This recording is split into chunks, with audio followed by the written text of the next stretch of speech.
દીપડા સિંહ બાદ હવે રીંછ દેખાતા ફફડાટ। બનાસકાંઠાના યાત્રાધામ અંબાજીના ગબ્બર પર્વત પાસે રીંછ દેખાયું। તળેટીમાં રીંછની લટાર કેમેરામાં કેદ થઈ છે। જો કે સ્થાનિકોમાં રીંછની લટારથી ફફડાટ ફેલાઈ ગયો। રાત્રિ દરમિયાન ગબ્બર 51 શક્તિપીઠ મંદિર તરફ આ રીંછ જોવા મળ્યું। બાલારામ રીંછ અભયારણ્ય વિસ્તાર હોવાથી ક્યારે આ વિસ્તારમાં રીંછ આવી ચડે છે। મંદિરના ચોકીદારે રીંછનો વિડીયો ઉતારી વાયરલ કર્યો હોવાની પણ ચર્ચા છે। અમરેલી જિલ્લાના સાવરકુંડલાના થોરડી ગામમાં સિંહ પરિવારની લટારનો વિડીયો વાયરલ થયો। સિંહ બાળ સાથે રાત્રિના સમયે શિકારની શોધમાં ભટકતા સિંહ પરિવારનો વિડીયો સામે આવ્યો। વનરાજની દોડધામનો વિડીયો વાહન ચાલકે કેમેરામાં કેદ કર્યો। રોડ પર અવરજવર કરતા સિંહો પર અકસ્માતનું જોખમ વધ્યું છે। સિંહોની લટારથી સ્થાનિકોમાં ભય ફેલાયો છે, ત્યારે વન વિભાગની કામગીરી સામે સવાલ ઉઠી રહ્યા છે।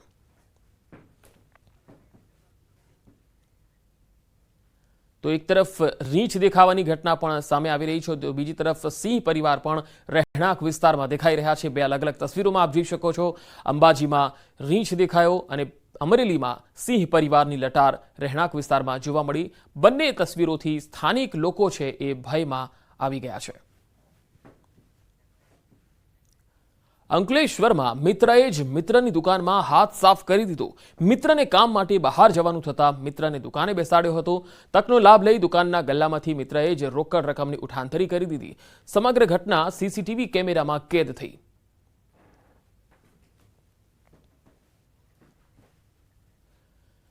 ભરૂચના અંકલેશ્વરમાં કારના કાચ તોડીને ચોરી કરવામાં આવી। બપોરના સમયે તસ્કરોએ કાર નિશાન બનાવી હતી, તો કારના કાચ તોડી 1.5 લાખની ચોરી થઈ। તસ્કરો સીસીટીવીમાં પણ જોઈ શકાય છે। સીસીટીવીના આધારે પોલીસે હવે તસ્કરોની શોધખોળ શરૂ કરી છે।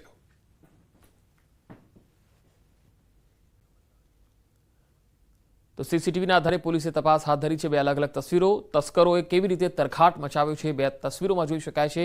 એક તરફ મિત્રની દુકાનમાં ચોરી કરનાર જે ચોર છે એ પણ કેમેરામાં કેદ થયો, તો બીજી તરફ અંકલેશ્વરમાં તમે જોઈ શકો છો કે અહીંયા કારનો કાચ તોડીને તસ્કરો ચોરી કરી રહ્યા છે।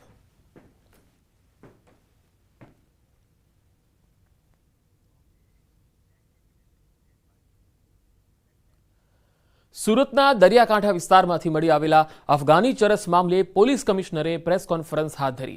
પાછલા એક અઠવાડિયામાં મળેલા ચરસની કુલ કિંમત 6 કરોડની આસપાસ છે, ત્યારે દરિયા કિનારે ડ્રોનની મદદથી સર્વેલન્સ કરવામાં આવ્યું। સુરત પોલીસ એટીએસ સાથે પણ સંકલન કરવામાં આવી રહ્યું છે। આ ચરસને એફએસએલમાં મોકલવામાં આવ્યું છે। ગત વર્ષે 19 કરોડનું ચરસ મળી આવ્યું હતું। ચાલુ વર્ષમાં 6 કરોડનું ચરસ મળ્યું છે। ચરસના પેકેટમાં પાણી ન જાય એટલે સ્ટારબક કોફીના પેકિંગનો ઉપયોગ કરવામાં આવે છે। ભરતી સમયે પાણીના વહેણ સાથે આ ચરસના પેકેટ દરિયા કિનારે આવી રહેશે।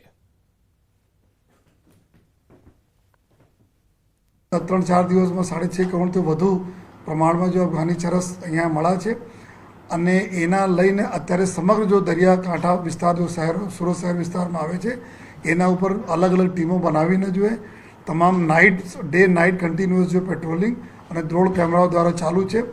અને આ જો અત્યારે જો આપણને પેકેટો મળ્યા છે, અત્યારે જો એફએસએલના તરફથી જો આપણને આના કન્ફર્મેશન થયા છે અફઘાની ચરસના, તો સાથોસાથ અમે એટીએસના બી કોન્ટેક્ટ કરીને કે એટીએસ જો બી રિકવરી કરી છે અને અન્ય જો અમારા બીજા જિલ્લાઓની પોલીસે જો રિકવરી કરી છે એના સાથે સંકલનમાં લઈને આ કેવી રીતે આવ્યા અને આ ગુનાઓ ડિટેક્ટ કરવાની જો પૂરી કામ જો અત્યારે એસઓજીની ટીમ કરી રહી છે। પશ્ચિમ બંગાળમાં તબીબ સાથે બળાત્કાર બાદ હત્યાની ઘટના બાદ અમદાવાદ મેડિકલ એસોસિએશન દ્વારા 1 દિવસીય હડતાળ પર રહેવાનો નિર્ણય કર્યો છે। આવતીકાલે સવારે 6 વાગ્યાથી તબીબોની હડતાળ શરૂ થશે। 18 ઓગસ્ટે સાંજે 6 વાગ્યા સુધી કામથી અળગા રહેશે। તબીબોએ સવારે એક રેલીનું આયોજન પણ કર્યું, તો સાંજે કેન્ડલ માર્ચ કરશે, જેમાં જુનિયર્સ તબીબોની સાથે સિનિયર તબીબો પણ હાજર રહેશે। એએમએ દ્વારા તબીબોની સુરક્ષાને લઈ સેન્ટ્રલ પ્રોટેક્શન એક્ટ લાવવાની માંગ કરી છે। જ્યાં આગળ તમે જાઓ છો તમારા સ્વાસ્થ્યને સારું કરવા માટે અને તબીબો તમારા સ્વાસ્થ્યની રક્ષા કરતા હોય છે, તો જો અમારી જ રક્ષા તમે ના આપી શકતા હો તો પછી અમે 100% તમને નહીં આપી શકીએ। આજે જ્યારે પણ કોઈ તબીબ કામ કરતું હોય અને એને પોતાની સુરક્ષાનો ડર હોય, તો એ 100% એનું મન તમારા નિદાનમાં કે તમારી ચિકિત્સામાં આપી જ ના શકે। તો એ તબીબને તો નુકસાન છે જ, પણ એની સાથે એ જેટલા પેશન્ટોને જોઈ રહ્યું છે એ પેશન્ટોને પણ નુકસાન છે।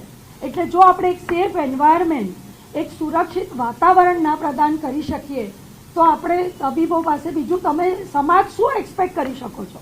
દરેક ડૉક્ટર્સ જે એલોપેથિક ટ્રીટમેન્ટ કરી રહ્યા છે તેઓ તેમની ઓપીડી અને પ્રોસિજર્સ જેવા કે સર્જિકલ પ્લાન્ટ પ્રોસિજર્સ હોય તેઓથી અળગા રહેશે. દરેક હોસ્પિટલમાં ઇમરજન્સી સેવાઓ ચાલુ રહેશે. સાથે સાથે અમે કાલે ડૉક્ટરો આની સાથે અગાઉના અમારા કાર્યક્રમો પ્રમાણે સવારે એક રેલીનું આયોજન કરેલું છે. વોક જે અમે ગાંધીજીના સ્ટેચ્યુ સુધી જઈશું અમદાવાદ મેડિકલ એસોસિએશનથી શરૂ કરીને લગભગ 500થી 700 ડૉક્ટરો તેમાં જોડાશે. અને સાંજે કેન્ડલ માર્ચનું આયોજન કરેલું છે જેમાં જુનિયર ડૉક્ટર્સોની સાથે અમે લોકો બધા સિનિયર ડૉક્ટર્સ જોડાઈ અને એક હ્યુમન ચેન રચી અને કેન્ડલ માર્ચનું એક આયોજન કરેલું છે. તો તબીબો એક દિવસની હડતાળ પર ઉતરવાના છે અને જુનિયર તબીબો કેન્ડલ માર્ચ પણ કાઢશે અને સાંજે સિનિયર ડોક્ટરો પણ તેમની સાથે જોડાશે.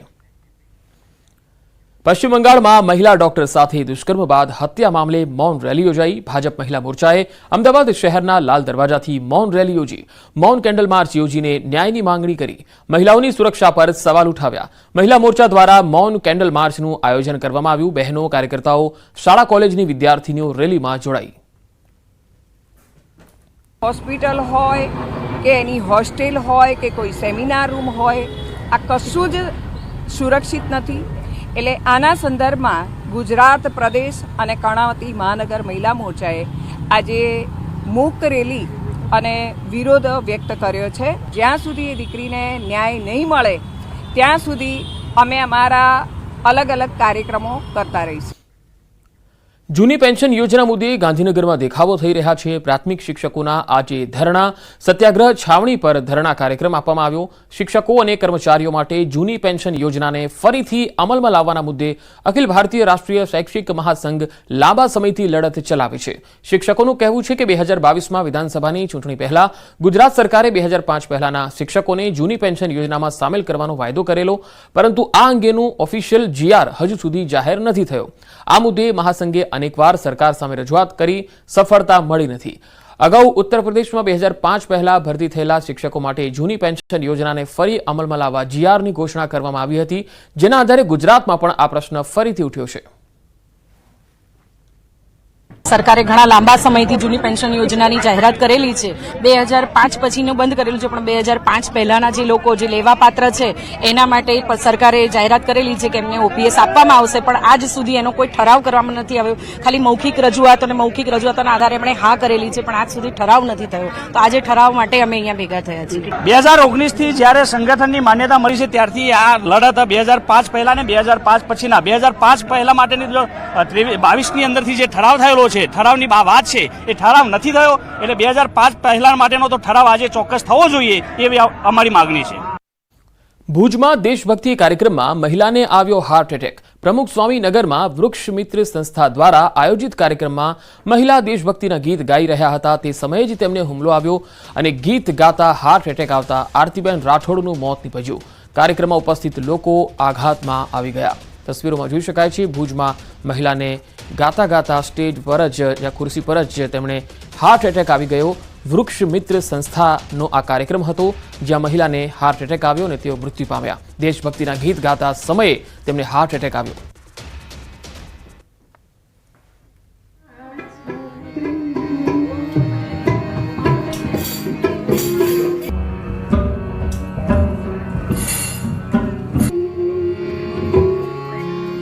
सर पे हिमालय का छत्र,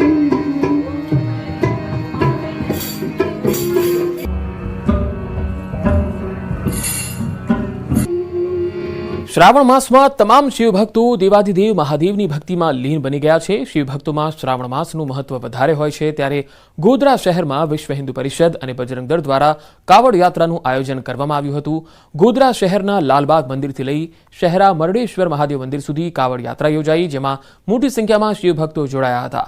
ગંગા, નર્મદા અને યમુના નદીના જળ સાથે કાવડ યાત્રામાં મોટી સંખ્યામાં લોકો જોડાયા. શહેરા ખાતેના સ્વયંભૂ મરડેશ્વર મહાદેવ મંદિર ખાતે જળ અર્પણ કરી મહાદેવના દર્શન કરી ધન્યતા અનુભવી. સાક્ષાત શિવજીના દર્શન કર્યા હોય તેવી અનુભૂતિ કરી હોવાનું ભક્તોએ જણાવ્યું.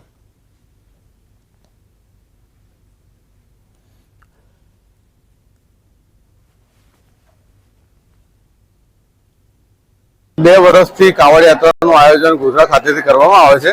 ગોધરાથી મરડેશ્વર મંદિર જે સ્વયંભૂ શિવલિંગ છે ત્યાં મહાદેવ બાબાને જળ અભિષેક કરવામાં આવે છે. એમાં ભારે માત્રામાં શ્રદ્ધાળુઓ આવે છે. વિશ્વ હિન્દુ પરિષદમાંથી કાવડ યાત્રા કાઢે છે અને કાવડ યાત્રાનું ખૂબ જ મહત્વ છે.